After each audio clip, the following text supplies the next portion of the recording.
we have all heard of the so-called Karen. It started as a character of people who called 911 on minorities with no cause. Yeah, those Karens are everywhere these days. Yeah. So in one California city, it is now the name of legislation that could lead to fines for the callers. And Andrea Borda reports.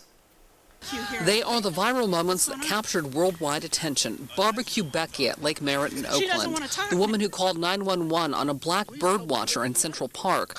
Permit Patty in San Francisco, who called police on children running a lemonade stand. District 10 Supervisor Shimon Walton wants the people who make those calls to be civilly liable in what's being called the Karen Act. And we want to make sure that people don't continue to weaponize emergency calls to law enforcement. What's going on? Caren is an acronym for Caution Against Racially Exploitative Non-Emergency Phone Calls. It was authored by Walton, but has the full backing of the Board of Supervisors. You call the police on me, they come and they assault me or some altercation happens, and then I choose to sue the police department or sue you, you could be liable for at least $1,000. We asked voters at Civic Center what they think of the measure.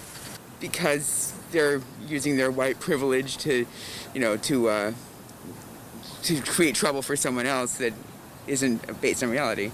People with privilege like myself use that to our advantage sometimes. And a lot of that uncertainty that comes with not knowing people of color allows us that space to make those accusations safely. And it's going to take a hard check to get some of that righted. So I actually think it's an interesting and potentially game-changing measure.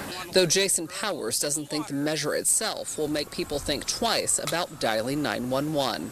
It's going to take actual accountability, and that doesn't come from a measure being passed. It comes from the after.